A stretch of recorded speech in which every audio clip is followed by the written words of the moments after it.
Wake that ass up. Early in the morning. The Breakfast Club. Morning, everybody. It's DJ NV, Jess Hilarious, Charlamagne the Guy. We are the Breakfast Club. We got a special guest in the building. Ladies and gentlemen, Ferg. Hey. What's poppin', y'all? What's up, my Ferg? brother? How y'all feeling? So no more ASAP Ferg. It's still ASAP is on my chest. Okay. ASAP is forever. I'm always striving and prospering. But Ferg is like, Diddy changed his name. It's a funny name. It's a funny title to bring up Diddy, right? Yeah. It's like, but It happened. yeah, Diddy changed his name Yeah. a few times, and it represented different eras of his career, and that's where I'm at with it. Is this your baby oil era? Why you gotta go there? Listen, Why there with it? I'm Diddy is my family, and I love his family. I don't know all of what's going on with this case and everything like that, and it's a bunch of hearsay. Really, it's like 1,000 bottles of baby oil. What that has to do anything with him being a bad man? So, yeah. He's just a rich man with a bunch of baby oil. Just a rich man. So you did say this is a new, I guess, a new energy in your life right now to take the ASAP off. So what is the difference? Is it ASAP? Was it crew? Was it more individual? Is it? Well, I feel like ASAP puts me in groupthink. You know what I'm saying? You think about the era, which is a golden era. You know what I'm saying? Like, we changed the game. And it's just like for me to change the game a whole nother way. And in an individual way now. Like, I was known for being Ferg my whole life. Like, I met Roques as Ferg. I met Yams as Ferg.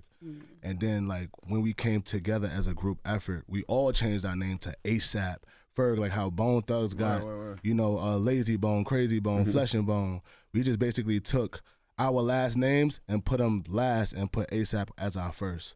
So it's just a new era. I know earlier this year it was people from the ASAP mob saying that you were no longer a part of ASAP mob. Yeah, Ills said that, and he took that quote back. Like, we talked about it and hashed it and all of that stuff. But yeah, Ills and Bari, they said that. But my whole thing is like, when you're doing great, that's what it comes with. People, you feel some type of way, and I didn't do anything to anybody, so. Yeah.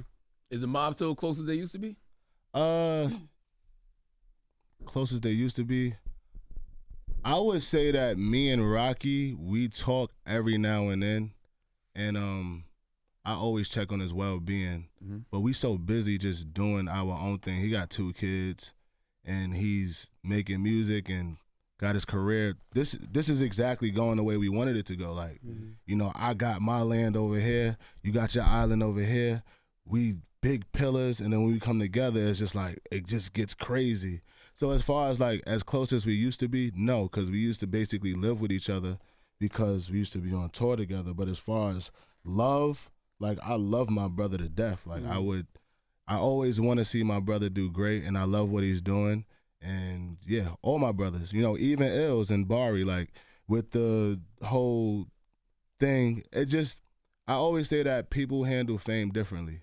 Like, Yams, he handled it the way he handled it, and it cost him his life. And it's a lot of access. And, it makes people act different. We don't know, like, I know these people and these guys from a point. Like, when I met them, they was already like teenagers or like young adults. I don't know what happened to them in their life before that. Yeah. So what shapes and molds these people in they younger years or as young men, I don't know what it was like in their household or whatever. So when we get the fame and the fortune and all of that, everybody's gonna react different. Yeah. Where you been at though? You've been a little quiet. Your last project was I've been 2020. cooking. Yeah? Cooking, yeah. Like, we in a game where it's like everything is so quick. So quick. I never believed in like rushing my process for money. Like, I feel like I've done that. I've like hustled.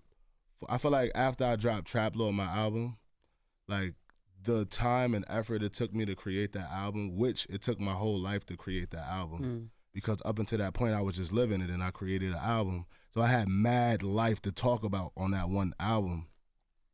After that, it's just like chasing a hit. So now you listening to the label, yo, put out this, put out that, because, yo, this works for radio, boom, boom, boom, boom. And then it's like, I mean, I got mad hit records. Not saying that that's enough, but for me, it wasn't enough. Like, I wanted to, like, really figure out what I wanted to say. Because, you know, when you realize you got a voice, you can really make a lot of movement. And you want to, you know, as a 36-year-old man, you want to create purpose and have purpose-driven moves. Yeah. So that's what I wanted to figure out. Like, all right, you know, I did that. That shit was fun, but where am I going now? Like, how am I going to lead the people, or what am I saying to the kids?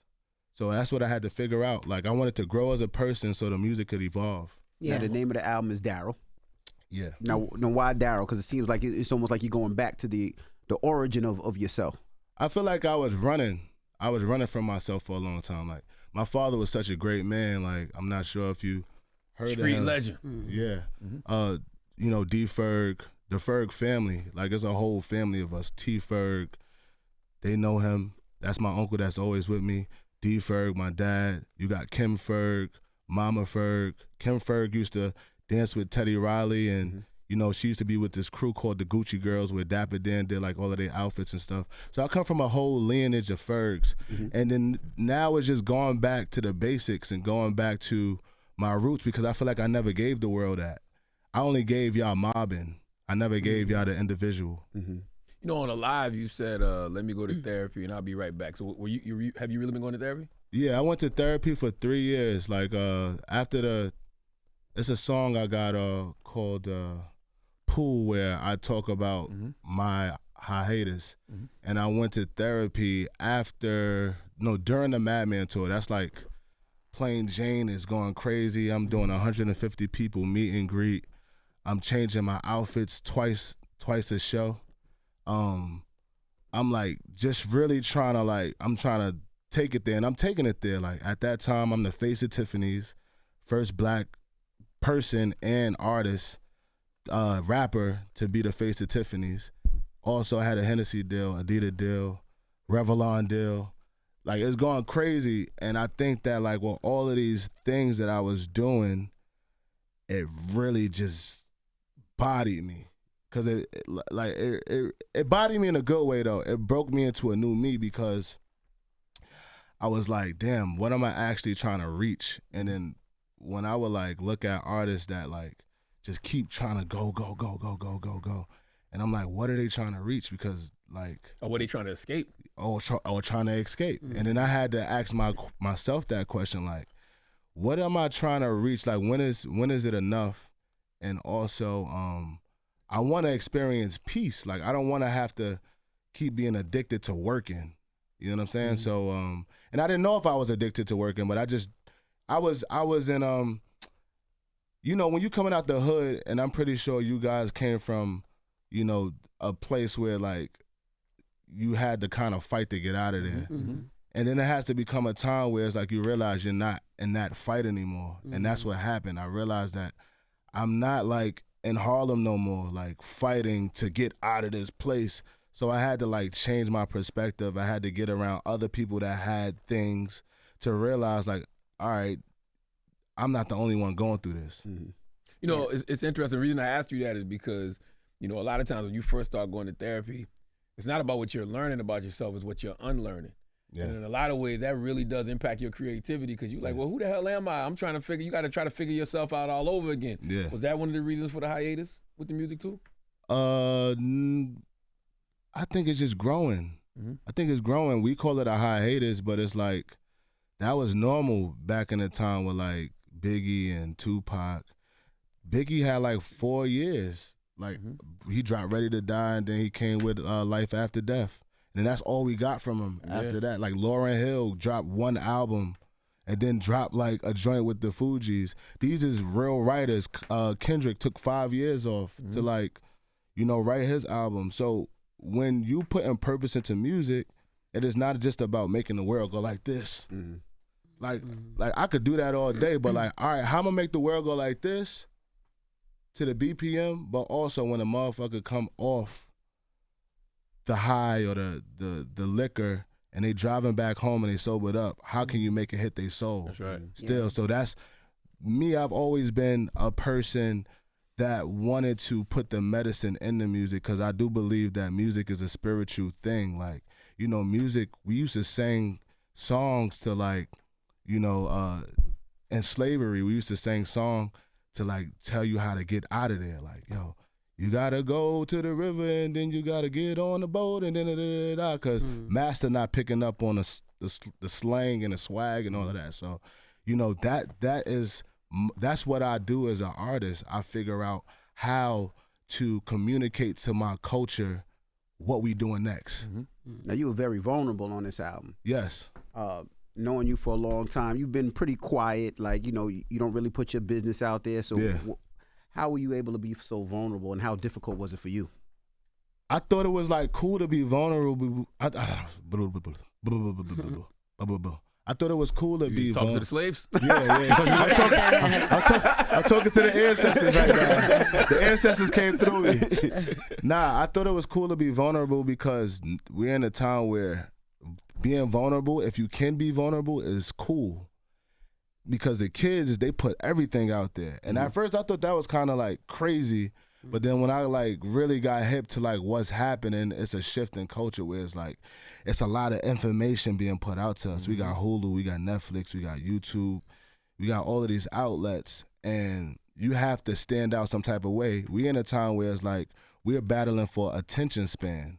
So it's like, the realest, like real TV changed that. You know, real TV, and then you had Love and Hip Hop, and now you have straight up Instagram stories and reels and shit like that. So, and your music, you have to be honest, because it's like, if you're not saying some honest shit, I'm just gonna look at this dude's story and like, he's not even rapping, but this is more interesting. Were you at all worried about how vulnerable you were going to be? Because you opened up about some pretty tragic things like that happened to you as a kid. Yeah. So, I mean, it took me 8 years to write Pool. Like, it was 3 songs that I had wrote to get to that point. So I wrote a song called We Don't Judge, and Chance the Rapper's on there. I'm going to still put that out with Stacey Barth. And then I wrote another song called Innocent Child, which was like 3 different stories about 3 different, 3 different stories about 3 different people. The last story was mine. And then I was just trying to refine, like, and then I linked up with my boy Kirby, who he's the designer and owner of Pure Moss. I just love his storytelling through his clothes and how he speaks to the world. He kind of grabs the bull by the horns. And we got in the studio, and he's just like, yo, bro, like, you itching towards it and you're scratching the surface in this song, Innocent Child, when you need to, like, really just dive in and just go crazy. That's why you called it Pool? I called it Pool because of, so I basically, I went to, I don't want to tell us the whole thing. We heard it in the song. I want y'all to go to listen to it, because that's where you'll get, like, the really finite detail of the song. But basically, it was an incident that happened in a pool when I was a young kid. And everybody's around and everything like that. And, you know, for me, it was like weird. And then I was like, and it was like 1 second, but I'm like, why? And it just made me ask why. And I wanted to basically create a piece of art that my kid could find, or like kids could find and listen to it. And I'm still Jiggy, I'm still this person or whatever. And let them know that, like, the things that happen to you really happen for you, but the things that happen to you can it doesn't define you. It doesn't define you, yeah. Exactly. So I was like, and then also I was thinking, like, all these rappers and people just be like, yo, we on Demon Time. We on Demon Time. And I'm like, when has that ever been cool to be on Demon Time? That's real. Like, that's like not cool, like, to be on Demon Time. Like, we on Demon Time. Yeah. People don't even know where that energy comes from. Like, you just took him by it. Yo, we on Demon Time. Yo, this is what it is. And I understand, because, like, I got homies that's in it. Like, so sometimes you forced to be in it, but if you're not forced to be in it, then it's like, why you want to be on Demon Time? Like, we should be, like, wanting to help each other. So, yeah, that was just what I was creating that song for. And, you know, a lot of people say we on demon time and they don't talk about the demons. Like, let's open this up. Ooh. Yeah. Like, let's dissect what the demons is. Like, let's sit at a table. That's what hip hop is. Yeah. Hip hop is religion. Hip hop is our spirituality. Like, hip hop is this. Like, when this mic, when the cameras is off, and you know we giving each other files and shit like that, we're gonna talk about this conversation. Like, yo, that's some real shit. Like, but why we can't talk about the real shit on camera and have these discussions? Hip hop is the thing that unites religions and kids.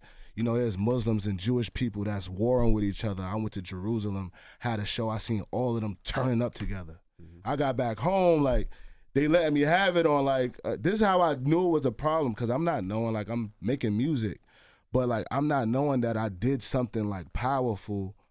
But, like, when I get back home, I check on my DM. They're like, yo, how you going to perform for the Muslims? How you going to perform for the Jews? Da-da-da-da-da. And I'm like, yo, the kids don't want to fight. The kids want to, like, unite. The kids want to see the light. The kids are caught up in something bigger than them. Something that's been going on longer than them. Exactly, but, like, who's really having that conversation? Like, why are we not having that conversation? Like, I don't know. Was it difficult to pin the write the words for Pool? Is that why it took 8 years? Because just publicly addressing, you know, what happened to you. You know, it's hard to address molestation, period, but also if it's molestation from the same sex, was it just First difficult? of all, I just had to I was looking at the news that y'all put out the other day, and then I had to, like, research molestation. And, like, molestation sounds so crazy to me. Like, it's like, oh, like, you know, it could vary, like, what molestation is. Regardless of what it is, it can, like. How old were you? I was 9 years old. How old was the person? The person was way older than me. You were he molested. I used to think this. I got molested by. I read your somebody, book. I seen that. When I was 8. I used to look at it the same way. Like, oh, that's not. Because you think of the worst when you think of molested. Yeah, but like, you you will think get of the molested. worst, but it's still molested. Yeah, it's like you got different levels. Like, you know, I was touched.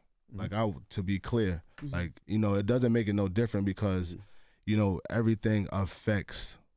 I was, like, groped, basically. And I just found it weird because it's another dude. Like, absolutely. Yeah. Like, what the Older like, dude. What And you the hell? Like, yeah. Were you scared that to was tell? mad weird. Like, Were you scared to tell your family because your family comes from the street? I know you said you told your cousin. Were you scared because you knew that if your family found out? I told my cousin because he was my age, and I didn't want to feel weird. Like, I'm holding this thing to myself, so I had to tell somebody. And then years later, I told my mom after seeing the Precious movie, and then people was like standing up. We went to I don't know. We went to like a premiere of the Precious movie, and then people was like standing up and telling their stories after the thing. And then I told her, like, on the train, and she was just like, "What? For real? When? I'm sorry." Like, she just felt like a bad mom. But, like, you know, we in the hood. We going to the pool. We going to the park. You just never know. Like, weirdos could just creep up in the mix, and you can't hold your kid by you 24/7. Like, so that's and then the hood, I mean, and then not just in the hood, everywhere, I feel like this shit is going on, and people just not gonna talk about it. And I'm like, yo, what am I talking about? Like, I didn't make that happen to me. Like, that shit ain't mine to, like, be trying to hold inside. Like, and it's powerful that you're sharing it. Absolutely. Yeah. There's a lot of brothers. I think the only other person I even heard talk about that in rap was Common. No, Common and Denzel Curry.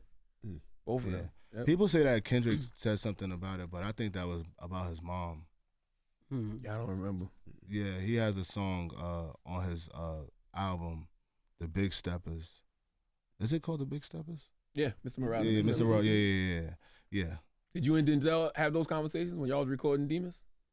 Nah, I didn't even tell him what to write about. That was the last song, because that was just me by myself at first. And then I was like, how can I turn this up? But he heard the context. Like, me and him have like a telepathy that, like, we don't have to talk to each other to know what it is. So he got it and he understood the assignment. How did y'all end up piecing up? I know y'all had like a little beef. I never had beef with him. I'm not the beef type person. Like, I rather, like, I just don't have to talk to you. Yeah. Like, what we beefing for? How did y'all connect with that after that though? I took Denzel on tour on Madman tour it was on the first wing it was Playboy Cardi and somebody else. Oh, I think it was IDK. And I had came off tour during that time because I was just mentally and physically drained. And then I came back on, and then I think he came on for the second wing. But me and Denzel always been cool, like super cool. We was the type of dudes talking like, yo, I don't know what they doing, like they tripping. But that's my buddy. Like I love Denzel. He's my favorite rapper. Yeah. Now you said, is it hard to have these conversations? Because I always think about, when you sharing so much of yourself and you being so vulnerable about certain things, but then you do got to go out here and do interviews and stuff like that. Is it hard to have those conversations? No, I just think that it could be challenging on how to,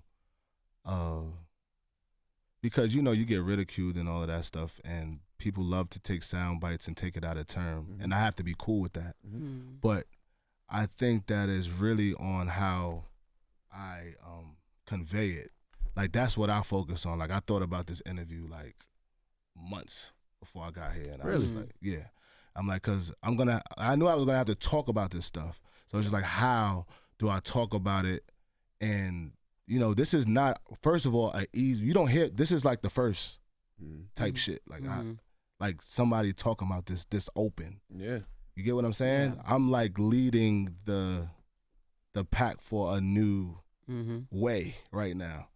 Like, and it's not easy. So yeah, it's like, it's gonna come out the way it come out, but I just try to figure out like, all right, how can I best, paint the picture exactly the way it is in my mind. And then coming from Harlem, which is the pause capital. Did you even have that conversation without somebody saying I'm grown. Right. Like, yeah, like that's neither here nor there. Like, and yeah, pause. Like it's still pause. Pause. Like my gay friends say pause.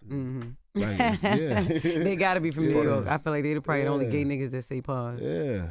I was gonna ask, you said that you feel like you should be in the conversations when it comes to Kendrick Lamar, J. Cole, and Drake. But then somebody would say, but it takes you too damn long to put out a project. Well, you can tell Kendrick the same way. Yeah, Kendrick takes J. Cole the same thing. That's what we do. What was your mindset behind I Thought I Was Dead? They thought I was dead. I never thought I was dead. Okay. Well, tell me the mindset behind that. The mindset behind that was the Ills comment. You know what I'm saying? He said I was I was burnt out, trap lord, can't get it right. I remember that. So vividly. That's crazy. You the most active from ASAP. Wow. To me, musically. Yeah. And he said that when I had like a song on a billboard with Nas, the spicy joint, and a song with Nicki Minaj. But I love Ills. I love him even when he don't know I do, or if he don't think I do. But yeah, that fueled me, and I was just like, you know what, this is great, because for so long I felt like nobody was trying to fuck with me. Like I needed somebody to like poke me, like poke the bear, so I could get better. Like, so I just used the fuel to just create, and yeah, and then also I was looking at Deion Sanders' team. They just kept losing, so I'm like, I'm gonna create an anthem for them, and just for but then it turned into for anybody who was doubted. I wanted to create this anthem for. Feels like the album is kind of like that. Like you feel like a lot of people doubted you in this album, and it's like, this is my way of giving y'all the middle finger and telling y'all I'm back. Nah, it wasn't really. It's a few. It wasn't a lot of people. Like, cause I know I'm lit. Like that's not a question in my mind. It's just I'm talking to a few people. Yeah. And you can hear it. Like, I say some names. I'm sly with some things, but you get I'm very transparent on this album. Now you said that you corrected me. You never thought you was dead, but you have a song called "Alive" with a sad face next to it. Alive Unhappy. It's called Alive Unhappy. Okay. I just thought that'd be cool to like use an emoji as a part of the title. Another thing with the title, and I'm gonna get back to what you was asking. The title reads, it's basically a summary when you read it down of what the album is about. So you can like work, thought I was dead, alive, allure, demons, messy, French tips, dead homies, cats and spells, pool, chosen, Daryl. Exactly. Yep. So what you asked again? What was I was saying because Alive Unhappy? Yeah. All right, so basically now that leads us here. light work, because I'm a light worker. Like, I sat down with these mediums and they told me I was a light worker. I come to shed light in a place of dark. And I was been like, doing the work, huh, Ferg? Yes. oh yeah, Okay. I'm not playing. We here to fix things. So light work, I come to shed light in a land of dark. So, but in Harlem, we be like, oh, that shit is light work. That shit is easy. So I'm like thinking like, yo, this is light work. And then I had my little cousin do that on a song. This is light work. Mm-hmm. So light work goes into they thought I was dead. Mm-hmm. They thought I was dead because I've been gone for 4 years. Mm-hmm. And then you go to Alive and Happy, which Dapper Dan is speaking on the intro. Mm-hmm. And then Alive and Happy is basically just saying like, nah, I'm not dead. I'm alive, but I'm unhappy. And that is the why I've been gone. Mm-hmm. So Alive and Happy, and then it goes into why, the allure with me and Future. The allure of the game, the money, the fame, the drugs, the booze, the everything. You know, we had 5 people die out of ASAP. Yams, China, Jay Scott, Pressy, and Josh. You know, I won't be surprised if it's like somebody I'm missing. But yeah, so Alive and Happy, and then you go into allure, and then allure. With the allure of the game comes the demons. Now we talking about the demons. Now, what I said, rappers want to talk about demons and how they on demon time, but they don't open it up. And I'm not coming at no rappers. This is just a pamphlet on, or a blueprint on what we need to do. Open those demons up and let's talk about it. So I start talking about the demons. I see demons everywhere. Demons from the pain, demons in my cup, demons in my brain, demons in the food, demons with the fame, demons in the sun, demons in the rain. She on demon time, she don't need the vibe. No, I got a girl, she don't even mind. I don't got a condom, I don't need to find demon in my mind telling me it's fine. So we go into demons, and then we go into messy. Because with demons, shit get messy. Yeah. Right. And then messy, it goes into French tips. You know, getting messy with my girl, I'm fucking up, all of that shit. But like, I'm also showing gratitude towards my lady in that song. And then we go into casting spells. Dead homie, sorry. That's demons too. Like, all my niggas is dying, all of that. I gotta deal with that. And then we go into casting spells, which is like more about like manifestation, what we talking about. Power words. That's why they call it spelling. It's like casting spells every time you talk. So, you know, Young Thug was locked up at the time, and he was locked up behind bars for his bars. So I did a painting. I painted all of my cover art too. Yeah. So I did a painting called Young Thug, and then it has like bars, like jail bars, and then it has Rico and blood behind bars. So I was like, put the Rico behind bars because we getting locked up for our bars. So so we got casting spells. Then we go into pool. This is when it like start getting real in the skin, into the spirit of what this album is about. And then we go into chosen, because that is an affirmation to myself. I'm the chosen one. And then we go into Daryl. I arrived to myself, for myself. You talk about on Alive. You talk about how you only got one more album with Sony. Now that's on Thought I Was Dead. Oh, Thought I Was Dead. I'm sorry. It was on Thought I Was Dead. What's important to you at this stage of your career when it comes to like just renegotiating, if you even want to renegotiate? Just more freedom, more money. I got signed. I had 3 partners basically in my pocket. It looked easy and breezy. I never talk about business. I never talk about family business. I might talk a little bit about family business in songs. Get in trouble for it sometimes. But yeah, I had 3 partners, and I had to work through that for 10 years. So everything that you see I had to work like 10 times harder to get it. So now, I have one more album. I want to make some more money. You know what I'm saying? Yeah. Point blank, period. I got things I need to do. I noticed on the Lore, people were talking about Future's verse. People were assuming that he was talking about Gunna, of course. When people send you verses, do you listen or do you not care? That's their own artistic way of feeling. Oh, I definitely listen. I'm listening, and I know what people is talking about. But yeah, artistic freedom. I'm not allowing nobody to like. It's words at the end of the day. You know what I'm saying? It's words. Like we see. I think Future and Drake just got linked back up, and they cool again. And nah, they said that wasn't real. They said that oh, wasn't real? Uh-huh. Oh, okay. Well, you know, I met Gunna through Thug, so I'm loyal to Thug. Whatever Thug say is good, is good. Mm-hmm. You know, I love Thug, and I've grown a love for Gunna. And when I see him, it's love. But at the same time, it's like whatever Thug say. Have you spoken to Thug since he's been home? I haven't spoke to Thug when he was home, but I went to his girl's show and we had spoke on the phone. Or How was it working with Mary J. Blige? You got her on 2 tracks. Mary is the queen. She is. Yeah.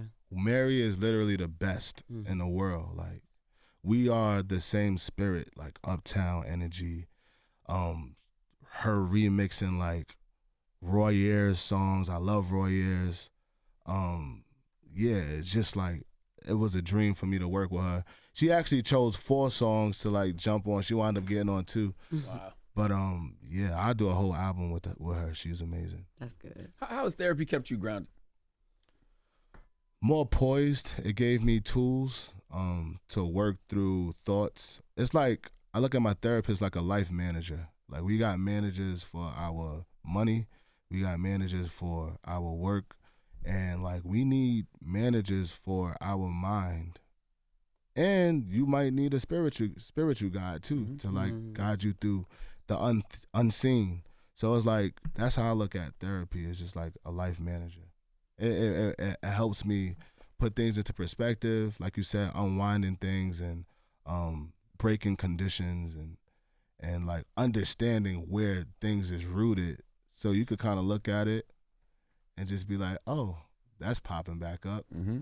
Let me dive in. And then also like meditation. I've been meditating for about 5 years now, like religiously. When I had like heavy anxiety, I was meditating for 30 minutes in a day. As soon as I wake up, and then 30 minutes before I go to sleep. And then that shit literally, that and the therapy, like I used to go into the therapy office and my leg was moving like this. I used to watch my father do that all the time. And when I first walked in there, he said, "You see your leg moving like that?" And I was like, and then I just stopped. He was like, "Yeah, that's anxiety." And anxiety also don't only have to be from trauma or whatever. It can be you're happy, you're excited. Yeah, like, your album just came out today. Yeah. You want to see what it's going to do, how people going to react to it. Yeah. Like, when I walked Kendrick through Harlem, my anxiety was through the roof. Because I'm like, Kendrick, one of my favorite rappers. So it's like, that right there was like, that was cool. That was some cool shit. Niggas can't do that. Like, Yeah, nah. You know what I'm saying? And he was protected. Nothing happened on my watch. That's what you was more nervous about, like make sure. I wasn't even thinking about that. T. Ferg really thought about that because I just don't think shit gonna happen to me at all. Like, yeah, but like, yeah. Talk about that. Yeah. We walking them through Harlem. So I went to his show, and he was like, "Yo, I got a day off tomorrow." I'm like, "Are you trying to go to Harlem?" He was like, "Yeah, I'm down." And then Dave Free called me. He was like, "Yo, this nigga really trying to pull up to Harlem." So I had to like put a whole itinerary together. It randomly wound up being Dapper Dan's birthday that day. He didn't even know I was coming to see him. And I brought Kendrick to Melba's, and then we went to Dapper Dan. I brought him to my hood. Showed him like the stoop that, you know, I used to hang out on. And it was like, he's like, you know, they don't got hydrants open in LA, so he's like touching the water and shit. I was like, this nigga acting like that's holy water. Like, yeah, I just thought it was cool. And it kind of like, I seen the kid in them. Like, we walked through 2/5, like from like 7th to 8th. And you know, like we walked past the Apollo. He looking at the DVDs that they got on the table. And it was early, so all the kids was in school. So it wasn't like crazy mayhem. We was like low. We was like, damn, like where everybody at? And then I crossed the street. we went and we got like some mangoes from the Mexican lady, so it was cool. And that's what is that the video where he did the pull-ups? Where he, Yeah, that was the video where yeah. he He beat T Ferg in the pull-ups. Yeah. Yeah. They gotta do a rematch. We said we gotta go to Compton and they gotta do the rematch because we can't go out like that. East Coast, you heard? Another thing people were talking about earlier this year, I don't know if you spoke about this anyway, but when they was looking for Rocky to be on Romello. And then when he put it out, he wasn't on there. I think Rocky low-key used that verse for another song. Oh. Yeah, so that's what happened. But he ain't tell me that. So you had to take him off. I didn't take him off. The version still exists. We could still put it out. Yo, everybody, all the fans, go hound Rocky to drop his version of Romello, because whatever other song he dropped, we don't remember that. Go drop the Romello verse. We need that. That back and forth is crazy on some Jada and Styles going back and forth. Crazy. And, you know, people always talk about your face when they show that video of Rocky talking about fighting in jail. Yeah. Oh, that was a classic. For whatever reason, that goes super viral on TikTok all the time, and they always zoom in on your face. What were you thinking in that moment? I was just listening. I wasn't even thinking. And I didn't even realize I was doing all of that with my face until I seen that. I was like, yo, I seen a mic drop like this, and then I'm like, and I'm like, because this is news to me. Like, I never, first of all, Casanova, when he first came home, he told me he was locked up with Flacco, and I didn't know that Rocky was locked up. So that was news. And then when I think I brought it up, or he brought it up during that interview, and then he started going to the details, this was all news to me. So I'm just reacting to the news, like, and I didn't know I was looking like that. Did y'all talk about it afterwards? Like, yeah, we laughed about it. Rocky likes shit like that. He's silly. Like Rocky's Rocky a different type of dude. Like, he ain't tripping about none of that shit. At least to me. Do you miss that? Just having the whole gang around? No, I don't. Cause it was a time. Yeah. It was a time when we was kids. A lot of it was fun, but a lot of it, I was just like, man, I can't wait till I have my own bus. I can't wait till, like, it's my time to, like, pick out people who I want to roll with me and do my thing. Cause I don't smoke weed. I don't do a lot of the things. Like, I mean, the girls, yeah, we was doing a lot of the things, but we, you know, it was some fun moments in that, and I like to leave it like that. Like, it's legendary. Like, I wouldn't want to, you know, if it's a thing where, like, any of my brothers need anything, like, I could pull up on 12E, work through stuff, or, you know, but, yo, that's 11 years in front of y'all. But, like, you know what I'm saying? But before that, we, like, in Harlem doing the same thing, but not in front of the world. So, you know, all together is probably, like, 17 years of just us. I'm ready for new things, like, you know what I'm saying? And like I said, if any of them need anything, I'm here. You nigga, when Yams, I do. Sorry to cut your wisdom, but I do feel like we got to get this ASAP movie together, and we got to get the Yams stuff together and tell a story because we are getting of age, and it's that time. Yeah, I was gonna ask, do you think Yams, he felt like the heart and soul of everything? You think when he passed, that, like, changed everything, the whole dynamics of the group or the crew? When he passed, for sure, because Yams was fighting. Like, I watched Yams catch a seizure at Coachella. He went to the hospital and he came back, and he's still trying to fight to everybody and talk. Like, well, he wasn't fighting, but he was, like, fighting through that, having another seizure, you know, while talking and trying to get everybody together, because you got different textures, and, you know, I might be like silk, and, like, Rocky might be like hemp, and, like, Nas might be like leather. So you trying to mesh all of these different fabrics together, and that's a tough thing to do, especially coming from Harlem. Like, and Yams, yo, every time he talk, it's just like he was getting electrocuted. He just catch another. It's not funny, but, like, at that moment, I'm like, yo, bro, you're gonna die. Like, you gotta stop. You stressing yourself out way too much. Like, and I don't miss that. I don't miss that energy, and I don't miss. But it made me into who I am, and I know that that's a very real thing, and that's why I also feel like this album is important.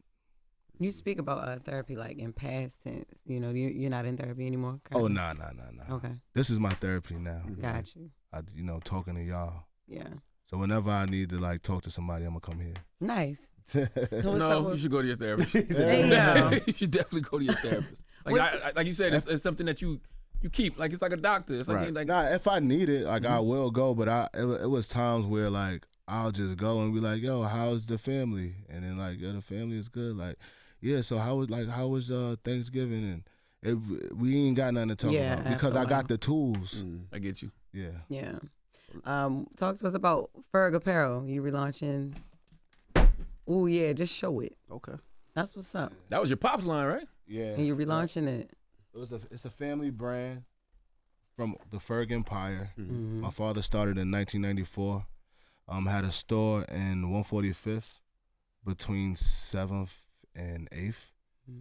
And I just thought it was time, like with like this whole me going back to the roots. I just thought it was only right. I never really put the energy into like relaunching the brand. I always used the logo, but I wanted to relaunch the brand, and I felt like it was a whole demographic that wasn't getting fed, and that's like the uptown energy. Like we don't got that. We don't got that in fashion. We don't got the stories, and nowadays kids love going shopping at vintage stores and stuff like that because those clothes hold stories in it.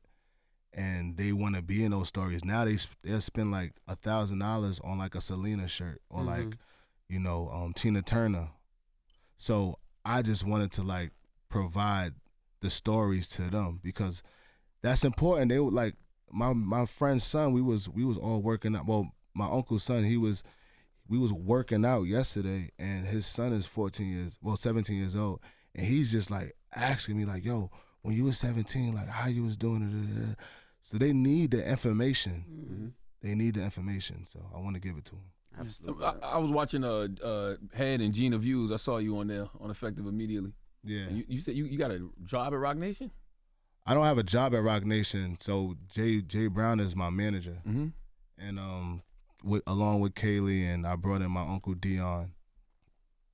But I had a internship at Rockefeller back in the day. Well, not Rockefeller, but Rockaware. Mm-hmm.